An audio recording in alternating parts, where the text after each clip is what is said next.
Welcome to Salad with a Side of Fries. I'm your host, Jen Trepic, talking wellness and weight loss for real life. We're here to clear up the myths, misinformation, bad science, and marketing to teach you how to eat and how to cheat. Are you ready? I'm having salad with a side of fries. This week, we're talking about clutter. And I hear you. You're like, what does clutter have to do with my health other than maybe creating a tripping hazard? So first of all, you are spot on. 1,000% clutter can absolutely impact our physical health if we trip over junk.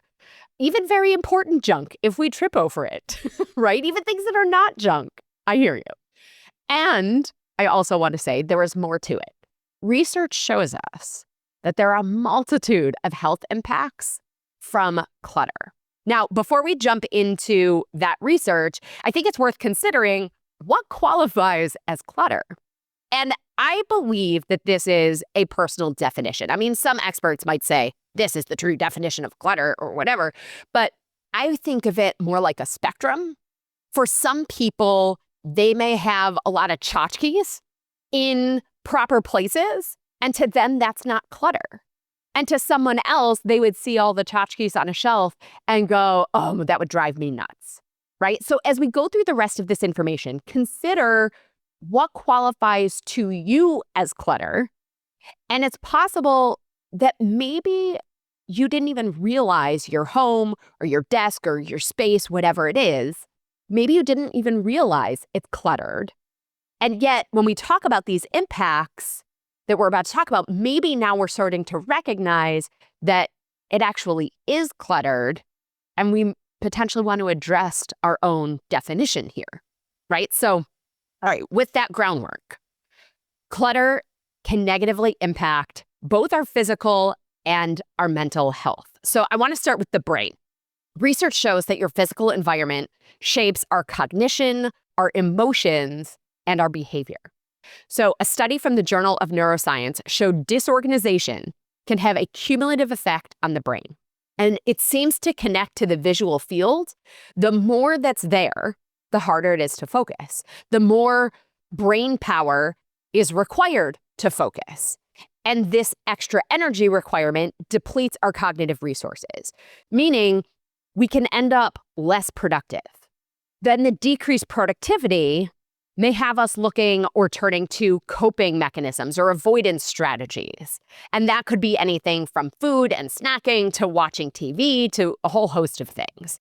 And there's also impact on our working memory. So when there's more in our visual field, we're challenged, right? We have decreased working memory because there's more in there. For all my friends with ADHD, or if you feel like you have symptoms of ADHD, clutter likely exacerbates your daily experiences. Now, in 2011, fMRI, so functional MRI scans, included among other measurements, showed that clearing clutter improved focus, ability to process information, and increased productivity. Now, I want to go back to the coping mechanisms because I mentioned coping mechanism of overwhelm being potentially snacking. So this begs the question, can clutter impact weight management efforts? And the answer is yes, in a variety of ways, not just the snacking piece, but quite a bit of research connects clutter and suboptimal habits around food choices. So a study from 2013 showed those in a messy room were twice as likely to eat chocolate, I think it was a chocolate bar, as opposed to an apple. Another study from 2016, the study was called Clutter, Chaos, and Overconsumption, the Role of Mindset in Stressful and Chaotic Food Environments. And they concluded those in messy, disorganized environments ate twice as many cookies compared to participants in an organized kitchen environment. Another study looked at hoarders and eating pathology and found that hoarders, the people with extremely cluttered homes, were 77% more likely to be overweight. And there's evidence on the other side of the equation, too, that those in tidier homes tend to be more active, have better physical health markers.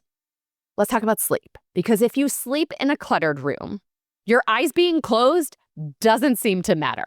So sleeping in a cluttered room may increase the likelihood of difficulty sleeping, so difficulty falling asleep, and or difficulty staying asleep.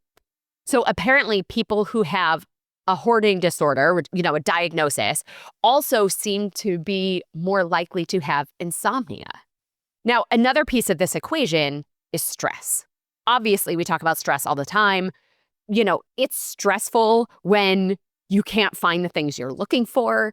Challenges with focus and productivity can be stressful, and stress can also challenge our capacity to focus and be productive. And we talk about stress all the time. We know that stress impacts our physical and our mental health. Research shows cortisol levels are higher in those whose home environments are cluttered. Again, we know from our other episodes, when cortisol is high, when we're in fight or flight, that can have a snowball effect on our physical health, connecting not just to that weight management piece with elevated cortisol, but it can also, the elevated cortisol can inhibit our higher order thinking, right? Thinking from the front of the brain, limit our capacity to make quality decisions, can impact our immune system, our blood sugar balance, which then leads to metabolic health implications and cardiovascular health implications. And when we think about our mental health, we know, sure, stress plays into things there too. Interesting, as if our usual stress isn't enough, clutter can even impact our relationships. So there was a study from 2016 that said background clutter impacted the ability to read people's faces. So specifically in the study, they had people like clocking the emotional expressions on the faces of characters in a movie. And in the cluttered environment, the participants were less able to correctly interpret the emotional expressions. Now, further on that front, research also found that piles of stuff might make us less satisfied with our lives. And I'm not totally sure of the mechanism or the connection here, but I think it's important to highlight that this is a critical piece of longevity, right? Life satisfaction is critical for longevity. And there's certainly, if clutter is keeping you isolated or you don't invite people into your space because of the clutter, we are jeopardizing human connection. And that, again, is a crucial piece of quality of life and longevity. Now, of course, we're all about nuance here at Salad with a Side of Fries. And sure, you will find a study or two that connect messy workspaces to increased creativity, right? This, to me, is another know thyself situation. And I do believe that this doesn't mean that you have to now Marie Kondo your entire life. I do think, though, it means that there are potentially forces you didn't even realize, making all of your other health efforts feel like climbing Mount Everest naked and barefoot. You can go back to our episode with Deanna Yates. It was called Get Your House in Order, featuring Deanna Yates. This was episode 186 from February of 2023. And she offered us a whole host of ideas and action steps that we can take to start to declutter. I will say, too, if clutter feels insurmountable, reach out to the Hoarders hotline. It's 1-800-HOARDERS, 1-800-462-7337. That's obviously in the US for all of our international listeners. Google. There are hotlines and resources available to you. I think the bottom line here is that clutter is more than a tripping hazard, or maybe a nuisance, right, for your allergies if the clutter is collecting dust. The clutter around can impact our physical health, our mental health in a variety of ways, our longevity, as we saw.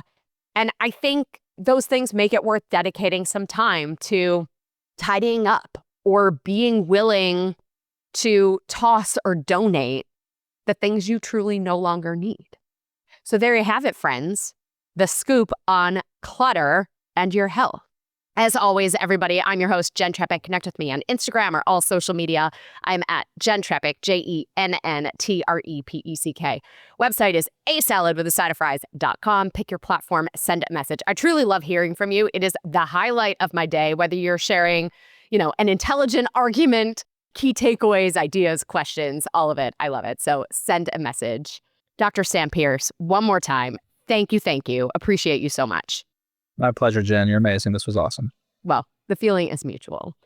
And friends, if you are not already, become a member of the Happy Healthy Hub. You'll go to asaladwithasideofries.com/membership. This shows your support for this podcast, this community, and most importantly, your health. You'll get this week's recipe for the no-cook zucchini noodles with pesto. Well, friends, that's it for today's episode of Salad with a Side of Fries. Congratulations for making yourself and your health a priority. Thanks so much for joining us. Be sure to click subscribe or follow on your favorite podcast platform. Share us with a friend, and we'll be back next week. Always remember, you deserve it, and you are worth it. Happy healthy.